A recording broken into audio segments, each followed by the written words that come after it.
আসসালামু আলাইকুম, সবাইকে স্বাগত জানাচ্ছি বিডি ভিউজের সাপ্তাহিক আয়োজন অ্যারাউন্ড দ্য ওয়ার্ল্ডে। আপনাদের সঙ্গে আছি আমি সুরভি দিবা। গাজা উপত্যকার প্রায় সব স্থাপনা ধ্বংস করে ফেললেও হামাসের টিকিটই ছুঁতে পারছে না ইসরায়েলি দখলদার সেনারা। যুদ্ধের শুরু থেকেই হামাস টানেলে আশ্রয় নিয়ে লড়াই করার কৌশল নিয়েছে, যে কারণে ইসরায়েলি সেনারা হামাসকে ছুঁতে গলদঘর্ম। ইসরায়েলি সামরিক বাহিনী শুরুর দিকে হামাসকে টানেল থেকে বের করতে নানা রকম চেষ্টা করলেও এই রহস্যের জট খুলতে পারেনি। সম্প্রতি ইসরায়েলি একটি সংবাদ মাধ্যম জানিয়েছে হামাসের টানেল নেটওয়ার্কের ৭৫% এখনও অক্ষত রয়েছে।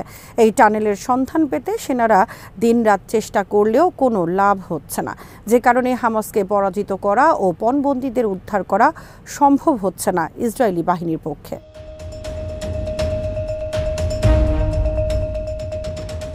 ইসরায়েলি সংবাদ মাধ্যম N12 বুধবার এক রিপোর্ট জানিয়েছে, গাজার ভূগর্ভে হামাসের টানেল নেটওয়ার্ক এখনও প্রায় অক্ষত।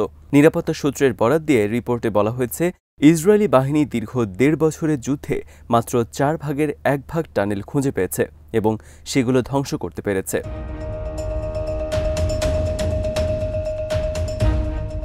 নিরাপত্তা সূত্রের বরাত দিয়ে খবরে আরও বলা হয়েছে, রাফা সীমান্তের আশপাশ এলাকায় মিশরের সাথে সংযুক্ত অনেকগুলো টানেল এখনও অক্ষত রয়েছে। ইসরায়েলিদের ধারণা, এই টানেলগুলো হামাসের লাইফলাইন হিসেবে কাজ করে। এসব টানেল দিয়ে মিশর থেকে চোরাই পথে অস্ত্র ও অন্যান্য সামগ্রী পায় গাজার প্রতিরোধ যোদ্ধারা, যে কারণে তারা এখনও হামাসের অস্ত্র ও রসদের যোগান নিয়ে উদ্বেগে আছে। আন্তর্জাতিক সীমান্ত দিয়ে গাজায় সব ধরনের ত্রাণের প্রবেশ বন্ধ করা এবং ফিলাডেলফি করিডোর দখলে রাখার পরও ইসরায়েল হামাসের রসদের যোগান বন্ধ করতে পেরেছে কিনা সেটি নিয়ে সবসময় টেনশনে থাকে।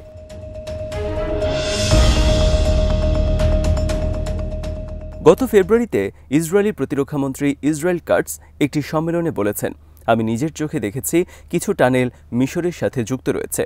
এর কিছু আমরা বন্ধ করতে পেরেছি, কিছু এখনও চালু আছে। তিনি বলেন, আমাদের কাছে তথ্য আছে হামাস যুদ্ধবিরতি চলাকালীন সেনাদের ওপর ও ইহুদি বসতিগুলোর উপর আক্রমণ করার পরিকল্পনা করছে।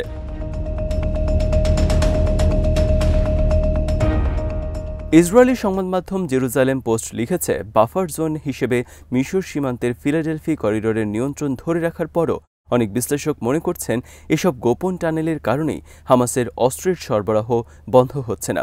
আর টানেল রহস্যের জট খুলতে না পারার কারণে ইসরায়েল দীর্ঘ ১.৫ বছর ধরে লড়াই করেও জিততে পারছে না।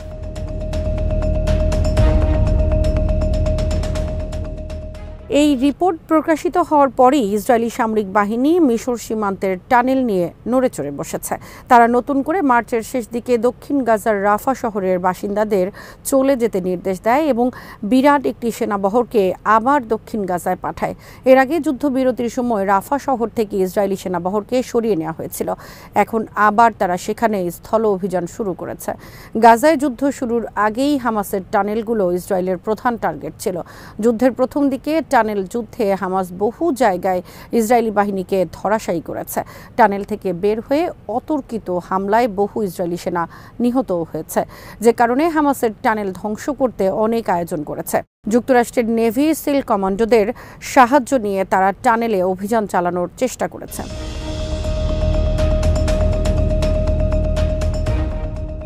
অনেক এলাকায় সেচ পাম্প বসিয়ে টানেলে পানি সেচ দেওয়া হয়েছে। এছাড়া বিষাক্ত গ্যাস বোমাও ফেলা হয়েছে টানেলের মুখে, কিন্তু কোনো কিছুই হামাসের টানেল নেটওয়ার্ক ধ্বংস করতে পারেনি। প্রতিরক্ষা বিশেষজ্ঞরা মনে করছেন, টানেল নেটওয়ার্ক সুরক্ষিত থাকার কারণেই হামাস এখনও গাজায় টিকে আছে এবং ইসরায়েলি পণবন্দীদের লুকিয়ে রাখতে পেরেছে। হামাসের হাতে এখনও অন্তত ২৪ জন জীবিত পণবন্দী ও ৩০-এর অধিক পণবন্দীর লাশ রয়েছে।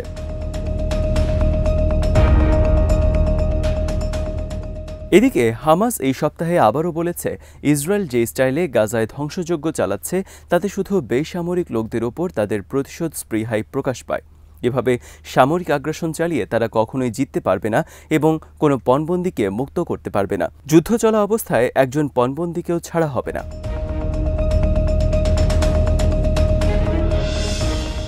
ফিলিস্তিনি মুক্তিকামী সংগঠনটি মঙ্গলবার তাদের বিবৃতিতে বলেছে, সামরিক পদক্ষেপের মাধ্যমে কখনোই ইসরায়েলি পণবন্দীরা জীবিত ফিরতে পারবে না।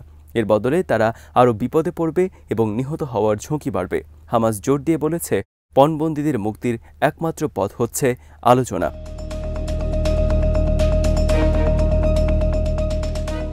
হামাস এমন এক সময় এই বিবৃতি দিল যখন গাজায় ইসরায়েলি গণহত্যা ও ধ্বংসযজ্ঞ চরম পর্যায়ে পৌঁছেছে। প্রতিদিন ডজন ডজন ফিলিস্তিনি নিহত হচ্ছে এবং আহত হচ্ছে হাজারো জন। জাতিসংঘের এক রিপোর্টে বলা হয়েছে, বর্তমানে গাজায় যে পর্যায়ের আগ্রাসন চলছে তা 2023 সালের 7 অক্টোবরের পর সবচেয়ে মারাত্মক।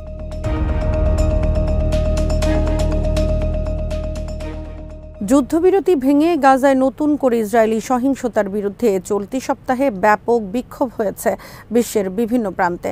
ধর্ম, বর্ণ নির্বিশেষে বিভিন্ন শ্রেণী পেশার মানুষ এসব বিক্ষোভে অংশ নিয়েছে। বিক্ষোভকারীরা গাজা উপত্যকা ও পশ্চিম তীরের ফিলিস্তিনিদের উপর দখলদার ইসরায়েলি বাহিনীর আগ্রাসন বন্ধের দাবি জানিয়েছেন। এছাড়া বিশ্বের বিভিন্ন দেশে ইসরায়েলি পণ্য বয়কটের ডাকও দেওয়া হয়েছে, যার ফলে বিশ্ব জনমতের বড় ধরনের চাপ তৈরি হয়েছে ইসরায়েলি সরকারের উপর। এই সপ্তাহে গাজায় গণহত্যার প্রতিবাদে সবচেয়ে বড় বিক্ষোভ হয়েছে উত্তর আফ্রিকার দেশ মরক্কোয়। গত রোববার রাজধানী রাবাতে অনুষ্ঠিত এই সমাবেশকে গত কয়েক মাসের মধ্যে ফিলিস্তিনিদের সমর্থনে সবচেয়ে বড় জমায়েত বলে দাবি করেছেন বিক্ষোভকারীরা। বার্তা সংস্থা এএফপির প্রতিবেদনে বলা হয়েছে, 2 মাসের যুদ্ধবিরতির পর গাজা উপত্যকায় পুনরায় ইসরায়েলি বাহিনীর অভিযানের প্রতিবাদে মরক্কোতে হাজার হাজার মানুষ বিক্ষোভ সমাবেশ করে। দেশটির বিভিন্ন প্রান্ত থেকে লোকজন এই বিক্ষোভ সমাবেশে যোগ দিয়েছেন। গত কয়েক মাসের মধ্যে রাজধানী রাবাতে সবচেয়ে বড় ফিলিস্তিনপন্থী এই বিক্ষোভের ডাক দিয়েছিল দেশটির ইসলামপন্থী সংখ্যাগরিষ্ঠ জোট জাস্টিস অ্যান্ড ডেভেলপমেন্ট পার্টি।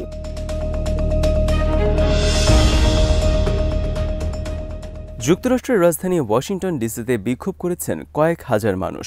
অন্তত 300টি সংগঠন এই বিক্ষোভ আয়োজনের সাথে জড়িত ছিল। ওয়াশিংটনের নর্থ ওয়েস্ট 3rd স্ট্রিট ও পেনসিলভানিয়া অ্যাভিনিউয়ের সংযোগ সড়কে এই বিক্ষোভ অনুষ্ঠিত হয়। বিক্ষোভকারীরা পরে সেখান থেকে যুক্তরাষ্ট্র সরকারের ইমিগ্রেশন ও কাস্টম বিভাগের সদর দপ্তরের সামনে গিয়ে ফিলিস্তিনি অ্যাক্টিভিস্ট মাহমুদ খলিল ও তুর্কি শিক্ষার্থী রুমিসা ওস্তুর্ককেও মুক্তি দাবি করে।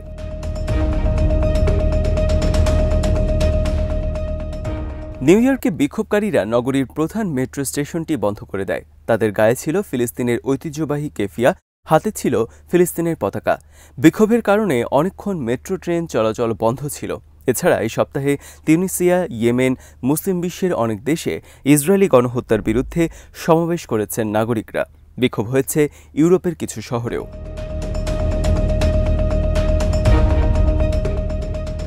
বিক্ষোভ হয়েছে বাংলাদেশেও। ফিলিস্তিনিদের ঘোষিত গ্লোবাল স্ট্রাইক ফর গাজা কর্মসূচির আওতায় বাংলাদেশের শিক্ষার্থীরা ক্লাস পরীক্ষা বর্জন করে সোমবার।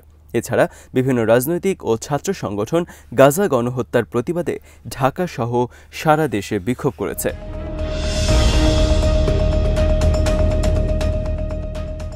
ইরানের সাথে যুক্তরাষ্ট্রের সংলাপ আয়োজনের খবরে মাথায় যেন বাজ পড়েছে ইসরায়েলের। মার্কিন প্রেসিডেন্ট ডোনাল্ড ট্রাম্পের পক্ষ থেকে তেহরানের সাথে পারমাণবিক কর্মসূচি নিয়ে সংলাপের ঘোষণা দেওয়া হয়েছে। এতে খুশি হতে পারেনি ইসরায়েল, কারণ দখলদার রাষ্ট্রটি সবসময়ই চায় যুক্তরাষ্ট্র যেন ইরানের উপর সামরিক আগ্রাসন চালিয়ে দেশটির পারমাণবিক ও সামরিক সক্ষমতা ধ্বংস করে দেয়। যে কারণে ইরান যুক্তরাষ্ট্র সংলাপের খবরে মাথায় হাত উঠেছে ইসরায়েলের। ইসরায়েলি গণমাধ্যম এই ইস্যুতে ইসরায়েলের সাথে ট্রাম্পের বন্ধুত্ব নিয়েও প্রশ্ন তুলেছে। কয়েক দফা হুমকি ধামকি দেওয়ার পর এ সপ্তাহে অবশেষে ডোনাল্ড ট্রাম্প নিজেই জানিয়েছেন ইরানের সাথে পারমাণবিক ইস্যুতে সংলাপে বসার কথা। ইরানের পক্ষ থেকেও বৈঠকের বিষয়টি নিশ্চিত করা হয়েছে।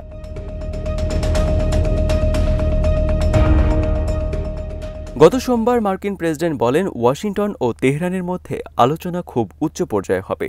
এছাড়া তিনি সতর্ক করে দেন, আলোচনার মাধ্যমে যদি কোনো চুক্তিতে পৌঁছানো না যায় তবে এটি ইরানের জন্য খুব খারাপ দিন হবে। তেহরান ও ওয়াশিংটনের মধ্যে সংলাপের খবরে মধ্যপ্রাচ্যের রাজনীতিতে এক ধরনের স্বস্তির বাতাস বইতে শুরু করলেও বেজার হয়েছে ইসরায়েল।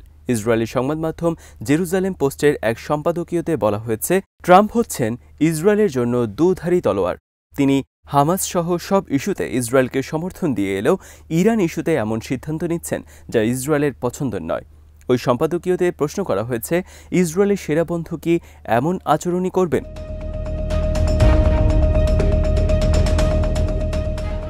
এর আগে বারাক ওবামার সময় দীর্ঘ সংলাপের পর 6 বিশ্বশক্তি ইরানের সাথে পারমাণবিক চুক্তি সম্পন্ন করেছিল। চুক্তির আওতায় ইরানের ওপর থেকে নিষেধাজ্ঞা তুলে নেওয়া হয়েছিল। 2017 সালে ক্ষমতায় এসে ট্রাম্প সেই চুক্তি বাতিল করেছিল। কিন্তু এবার ট্রাম্প প্রশাসন একই ধরনের চুক্তি করতে যাচ্ছে কিনা সেই শঙ্কায় রয়েছে ইসরায়েল। তারা চায় ইরানের বিরুদ্ধে যুক্তরাষ্ট্রের সামরিক পদক্ষেপ, যাতে ইরান ইসরায়েলের জন্য কোনো ধরনের হুমকি হয়ে দেখা দিতে না পারে।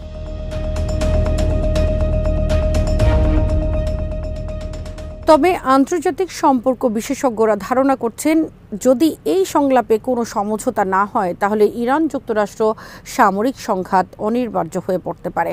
কারণ গত কয়েক বছর ধরেই ট্রাম্প বারবার ইরানকে হুমকি দিয়ে এসেছেন। তিনি বলেছেন যে কোনোভাবে ইরানের পারমাণবিক অস্ত্রের মালিক হওয়া ঠেকানো হবে। আজ এখানেই শেষ করছি। সবাই ভালো থাকুন, সুস্থ থাকুন আর দেখতে থাকুন বিডি ভিউজ। চ্যানেলটি ভালো লাগলে সাবস্ক্রাইব করুন, সংযুক্ত থাকুন আমাদের ফেসবুক পেজে। আল্লাহ হাফেজ।